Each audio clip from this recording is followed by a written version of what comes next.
Hello everyone, কেমন আছেন সবাই? আজকে আপনাদের সঙ্গে শেয়ার করব আমার গার্ডেন ট্যুর বা আমার ছাদ বাগান। আর সবার ছাদ বাগানের মতন কিন্তু আমার ছাদ বাগান না। আমার ছাদ বাগানে শুধু যে জিনিসগুলো আমার দরকার সেই জিনিসগুলোই আছে। একদম হামড়ি চামড়ি দিয়ে আমার ছাদ বাগান কিন্তু ভর্তি করা নেই। তো সবার প্রথমে দেখুন এখানে জল রয়েছে এমার্জেন্সির জন্য। তা বাদে পাইপ আছে, পাইপ দিয়েই জল দিই। তবে এখন আকাশ থেকে জল পড়ছে বলে আর পাইপ দিয়ে জল দেওয়ার দরকার নেই, মানে আমি বৃষ্টির কথা বলছি। এবারে এটা দেখুন, এটা হলো লেমন গ্রাস। এর পাতার থেকে পুরো লেবুর গন্ধ বেরোয়, আর এটা দিয়ে আমি প্রত্যেক দিন চা বানিয়ে খাই। এবারে আমি হলাম এমন একটা মানুষ যে ফল খেতে খুবই পছন্দ করে, সেই জন্য আমি প্রচুর পরিমাণে ফল গাছ লাগিয়েছি ছাদে। যেটা কিছুক্ষণ আগে দেখলেন ওটা হলো একটা তরমুজ গাছ। একদম ছোট ছোট তরমুজ ধরেছে। কবে হবে আমি জানি না, মনে হয় পরের গরমকালে পাবো। এই গরমকাল তো চলে গেল, কিন্তু তরমুজ হলো না। আর এই গাছটা আমার 21 বছরের জন্মদিনে আমার বান্ধবী আমাকে গিফট করেছিল, সেটা এখনও আছে। এবারে দেখুন পেয়ারা গাছ। এই পেয়ারা গাছে এইবারে জড়ি দিয়ে বেঁধেছিলাম, মানে ব্যাগিং করেছিলাম, যার ফলে আমার 30টারও বেশি ফল নষ্ট হয়ে গেছে। মানে আমি ঠিকঠাক হয়তো ব্যাগ করতে পারিনি। ও, আমার ফার্মটা একটু দেখিয়ে নিই। এই যে দেখুন, এখান থেকে শুরু করে ওইটা আর ওই সাইডেও আমার ফার্ম আছে। এবারে পেয়ারার কথাটা বলি।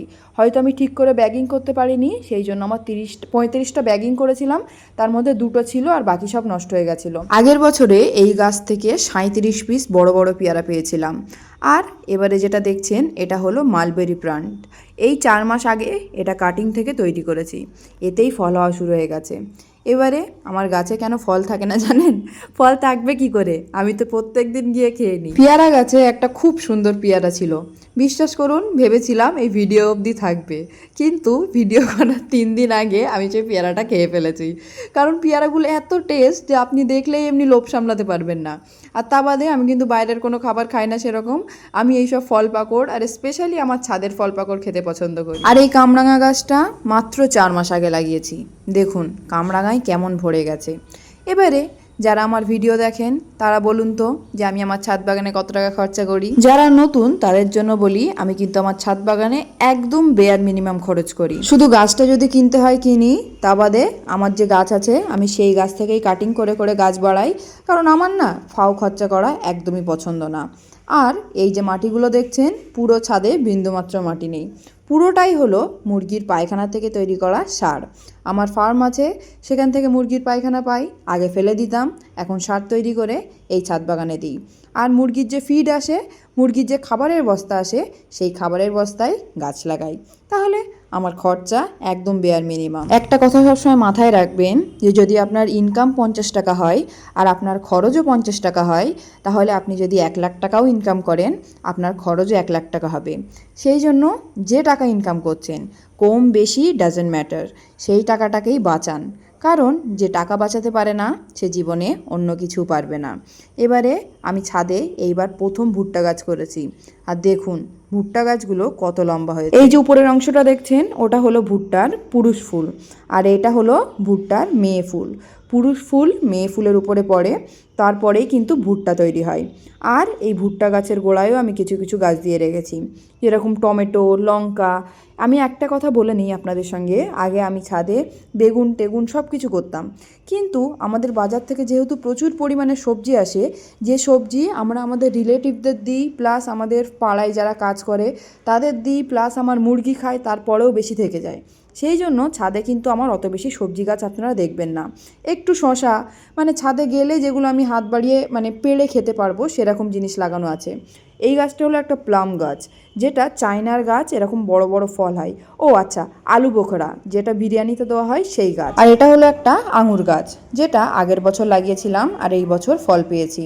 আর এই যে দেখছেন লঙ্কা গাছ, এই লঙ্কা গাছে এত পরিমাণে লঙ্কা হয় বাবা, সে তো আমরা খেয়ে উঠতে পারি। ও আর একটা হাস্যকর আমি কমেন্ট পেয়েছিলাম যে আমাকে নাকি চশমা না পরলে মুরগি চোর মনে হয়।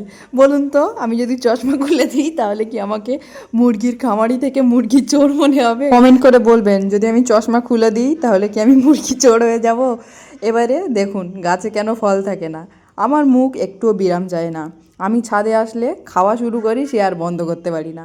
কি করব বলুন, আমার ফল পাকড় এমনিই খুব ভালো লাগে। তা বাদে এই যে মুরগি চোরের বিষয়টা এখন আমার মাথার মধ্যে ঘুরছে আর আমার হাসি লাগছে। ও, এটা একটা ভালো জিনিস, আপনারা ছাদ যখন ঝাড় দেবেন ওই যে পাতা টাতাগুলো হয় ওটা এক জায়গায় রেখে দেবেন। যখন নতুন গাছ লাগাবেন সেই গাছে লাগানোর আগে ওই পাতাগুলো দিয়ে নেবেন, তাহলে মানে ডে বাই ডে ওটা ডিকম্পোজ হয়ে যাবে আর সারে পরিণত হয়ে যাবে। যদিও এই ড্রামাটা আমি কোনো দিন করি না, তবে আজকে হয়তো ভিডিও করছিলাম বলে করতে ইচ্ছা হলো। তো এই যে একটা ফুল তুলে কানে গুঁজে নিলাম, এরকম মেয়ে কিন্তু আমি একদমই না। আমি ফুল তোলাও পছন্দ করি না, আবার কানে গুঁজে এরকম ফটো তোলাও পছন্দ করি না। তবে আজকে দেখলাম না, বেশ ভালোই লাগছে। এবারে এটা হলো আমার আদার জায়গা। আদার জায়গাটা অন্য জায়গায় ছিল, এই যে আমড়া গাছের তলায় ছিল। তবে আদা একটু ছায়া একটু রোদ পছন্দ করে, এই আমড়া গাছের তলায় টোটালি রোদ পৌঁছাচ্ছিল না, সেই জন্য আমি এদেরকে এই জায়গায় শিফট করে দিয়েছি। তারপরে দেখছি, দেখুন পাতাগুলো কিন্তু অনেক বেশি সুন্দর হয়েছে। আর এটা হলো একটা পুদিনা গাছ, যেটার জল কিন্তু আমি প্রত্যেক দিন খাই। ওই যে দেখিয়েছিলাম লেমন গ্রাস, তার সঙ্গে মিক্স করে খাই, হেবি সুন্দর করে একটা চা বানাই, সেটা খাই। এবারে এটা হলো আমার ড্র্যাগন ফ্রুট গাছ, যার এখানেও একটা বোলতার চাক হয়েছিল, সেই জন্য আমি আগুন দিয়ে পুড়িয়ে দিয়েছিলাম, যার ফলে এই গাছে এইবারে ফল হয়নি।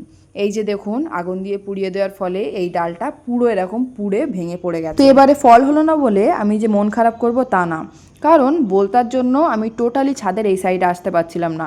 তো 1 বছর ফল হলো না, দ্যাটস ওকে, বাট বোলতার কামড় আমি সহ্য করতে পারছিলাম না। মোট আমার 4 বার বোলতা কামড়িয়েছে, আর ওই 4 বার বোলতা কামড়িয়েছে মানে যে আমি বাড়িতে বসেছিলাম তা কিন্তু না। আমার বোলতা কামড়িয়েছে, আমার মুরগির খিদে লেগেছে, আমার সেই অবস্থায় গিয়ে ফার্মে কাজ করতে হয়। এবারে দেখুন, এটা হলো আমাদের আমড়া গাছ। এই আমড়া গাছটা আমাদের এই নতুন ঘর তৈরি করার সময় বলেছিল কেটে দেবে। আমি বলেছিলাম যে ঘর করতে হবে না, আমড়া গাছ থাকুক। আর এখন সবাই আমাকে বলে, ভাগ্যিস তুই আমড়া গাছটা কাটতে দিসনি, কারণ এই আমড়া গাছটাকে আমি বলি আমাদের লক্ষ্মী আমড়া গাছ। এই আমড়া গাছে বছরে হয়তো 2 মাস আমড়া পাওয়া যায় না, তা বাদে সারা বছর আমড়া থাকে। আর এই আমড়া তো আমরা প্রত্যেকবার বিক্রি করি। তবে এই যে হাতের কাছে যে আমড়াগুলো পাই, সেগুলো কোনো দিনই কেউ পায় না, কারণ সব আমি এরকম খেয়ে নিই। আর এর খোসা পর্যন্ত, মানে যে আউটার লেয়ার, সেটা পর্যন্ত মিষ্টি। আর এর ভেতরে এত বড় আমড়া, তাও দেখুন কোনো দানা নেই। ও, আর একটা জিনিস দেখাই, এই যে এটা হলো আমাদের হিমসাগর আম গাছ।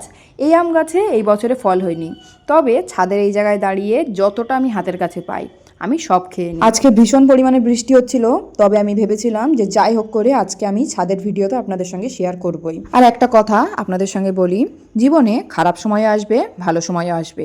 সবসময় ভাববেন কোনো সময় চিরস্থায়ী না, খারাপ সময় আসলেও চলে যাবে, ভালো সময় আসলেও চলে যাবে। তাই ভালো সময় অহংকার না, আর খারাপ সময়ে মন খারাপ না।